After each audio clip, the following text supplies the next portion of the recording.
Does the channel provide value? Focus on the foundation. I am a travel vlogger. It's always about communication. Build those partnerships. What are the problems that you solve for your clients? Just being ahead on the technological side of things. Leading an organization. You not only want to survive, but you want to thrive. They said it wouldn't last, and they said that you can't drive profitable and incremental revenue through the affiliate channel. But here we are, 20 years later, and the affiliate channel is alive and kicking and generating profitable revenue for thousands of retailers across the globe. Hi, I am Jamie Birch, your host of the Profitable Performance Marketing Podcast, where we talk to some of the industry's best and brightest about their careers, about leadership, and about how to drive profitable revenue through the affiliate channel. Hey everybody, this is Jamie Birch, your host of the Profitable Performance Marketing Podcast and CEO and founder of the award-winning affiliate management agency, JEBCommerce. And now we are brushing up against our 18th year in business. So been doing this a long time. So here's another solo episode, just me today, talking about paid placements and how those fit in the affiliate world. Now you may be thinking, Jamie, why would I need to do a paid placement? Affiliate marketing is commission-based. Well, affiliate marketing comes down to a model for paying someone to do a thing, right? To sell your product. And there are other agencies who believe that we shouldn't be doing paid placements at all in affiliate marketing, and I don't. I think, and we've always done this at JEB, is that we should be doing every single thing we can to achieve our customers' goals. I know when I worked at Coldwater Creek, if an opportunity came to me or an idea came to me, I pursued it wholeheartedly. And we've done some pretty crazy things there and over time. But let's talk about paid placements. So recently I gave a training to some of our new staff on what those things are. And we talked about why they're necessary, some of the history, that success that we've had, how to identify those paid placements, how to even talk to our clients about those, how to evaluate them and things like that. So we're going to go over a few of those today, but first talk about what is a paid placement. So it's pretty basic. It's an advertisement position that we acquire or you could acquire for our clients or your affiliate program on a publisher's site that you pay for upfront. Typically, you sign an insertion order and are guaranteed by the affiliate that you'll receive that placement. You pay upfront for the placement. Oftentimes, you can pay via commission increase. You can pay with cash. You could offer a lot of different compensation, but typically it is a unique one-time payment of maybe $100 all the way up to $20,000. I have done paid placements that have gone from $75, $100, all the way up to $75,000. So they can be much greater, but it is guaranteed real estate. So right now, if you are doing commission-only stuff, you're included on their site and you are included in those areas. But from time to time, how often you show up is going to be driven by how much they think you can earn. See, each affiliate, they know with the data how much they earn with every single spot on their website. There used to be a time where they didn't, but they are getting really sophisticated right now. So they know how much they earn at every single spot on their website and their email. So what happens is they know the value of that. So they can find a partner who will get that value or more through a commission, or they can offer anybody that maybe fit their criteria a way to buy in to get that spot. And that's a paid placement. So paid placements really can include a lot of different things. It can be an inclusion in an affiliate's consumer-facing email. I've even done solo emails sent by affiliates to their entire list, but some of the most successful ones have been solo emails to a segment of their list. Most affiliates really are database driven now. So they keep a ton of information about each of their customers. So they can tailor, I used to do this quite a bit with apparel companies. They can tailor that email to go out to different segments. Like women 18 to 35 that are in dual income homes and purchase apparel 5 times a year. So they can segment that out. So a paid placement may be a solo email. And there are different emails that affiliates send, obviously, right? They send a newsletter that includes a whole bunch of different merchants. Maybe they send one out that's all their new merchants. But then they'll send stuff out that's an apparel email. But they also segment their emails to people who frequently buy sneakers or people who buy electronics. So they may have a ton of different emails going out to different segments. And then you can also, so you may be included with 10 other advertisers in those emails. But see, a solo email is it's just an email about you and it gets sent out. Now, at companies I've worked at, we've done this before and resulted in calls from our IT department over the weekend of several of our server farms are down. What the hell are you doing? It performed so well, and it was segmented to the exact segment that was buying our product. And that's what they did. They bought our product. They flooded the website. So this can be done. Paid placements can also include category mastheads on the category page that's appropriate, premium sponsorship of those category page, special inclusion in holiday sections, premier sponsorships. It could be a paid search budget increase. So think about that. Do you work with a paid search affiliate? Do you want to essentially buy more real estate in the search engines? It can be a sequence of all these things. It can be content creation or even a vlog creation. I've done all of those kind of things. So why do you want to do paid placements? Well, it guarantees exposure in a very specific way for your brand on the affiliate site. It adds ways that you can expose your brand to your audience and more of your audience. And some affiliates only work that way. If you want that ideal spot, this is the only way to get it. It gives you the ability to acquire real estate that performs for your brand and for your program. And it's a great strategy to increase things rapidly. So if you want to grow quickly, this is a great way to do that.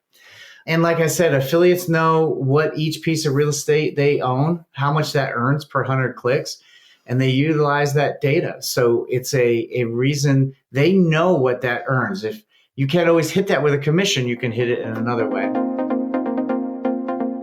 Are you enjoying the show so far? One of the things we discuss often on the Profitable Performance Marketing podcast is the importance of driving incremental sales in your affiliate program. But this topic can be very difficult to get your hands around by yourself. How do you know what an incremental sale is? And how do you know whether your affiliate program is set up to drive incremental sales? Well, we set up a tool that allows you to benchmark your affiliate program against the best programs in the industry and the strategies that lead to incremental sales. You can access and use this free tool at JEBCommerce.com/incremental. This tool covers 7 different aspects of your affiliate program, such as technology, your publishers, your promotion strategy, the internal resources available to you, your commission structure, available data, profitability measurements, and more. They're all covered in this free tool. And I want you to be able to access this tool and find out exactly how your program stacks up, all for free, simply for being a listener of this podcast. And once you fill out this tool, you'll get an email outlining where you stand, including recommendations in all those areas for what you need to do to drive more incremental sales. You can access this tool at JEBCommerce.com/incremental. Now, back to our show. And you should always be looking for additional ways to expose your brand and its products to your ideal audience, whether it's commission-based or paid placement. So you want to make sure you're going out and scouring that. And sometimes a commission only, you're only going to get so far. So how do you identify paid placement opportunities?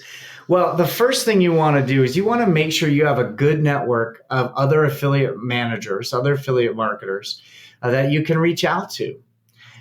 what I suggest is you identify your top partners and you reach out to them and ask for media kits. If you've never done this before, that's the lingo you need, the media kit. And you ask them, do you have a media kit on paid placement opportunities? Send that out individually to your top partners. You're going to get stuff in return. Identify the ideal potential partners, contact them with that request. You may even want to go through and the ones that you really have wanted to do business with, but it just hasn't worked. Give this a shot. And then again, like build your network, go to events like Affiliate Summit, CJU, Dealmaker, and all the other events that you're able to. Build your network of affiliates and affiliate managers, and they will help you find those paid placement opportunities. So let's go over a few keys of setting up your paid placement for success. And these are things you're going to do prior to your paid placement to make sure you can help evaluate it. So 1, you want to have an appealing offer. You want to have custom banners and text links for that placement. You want to determine the reporting prior to launch so you know what you're getting from the affiliate. So what kind of data are they going to send you? Determine your success metrics and KPIs prior to the placement going live, frankly, prior to you signing it. That's especially helpful internally. If you're asking for budget that they're not really comfortable with, ask them what would be the KPIs, what would be success to that. You want to create custom links for each of those placements so you can better track performance based on those links. You also, this is something people forget sometimes, you want to set reminders in your calendar the day before to check assets, make sure the affiliate has everything they need. The day of, you want to check that it went live. Several times during when that placement's running, you want to make sure it's there. And a reminder afterwards to compile the data. And I would place a test order. I can't tell you how many times we've spent money for things and the tracking wasn't set up correctly. So place a test order, and maybe you have a way on the back end of your analytics system to tag things. So you can tag them on the backside so you can make sure and see the data of how it performs. So when you're evaluating your paid placement, you want to collect all that data, the link performance. The way that we really do it is you want to have some numbers. So you want to look at the data for the time period, collect the data for the time period when you ran the paid placement. So have that, but you want to compare it against the period before and the period after. So if you had a 7-day placement, look at the 7 days that you ran beforehand and the 7 days after, and how did it work? You want to look at the same days or month, the same period the year before.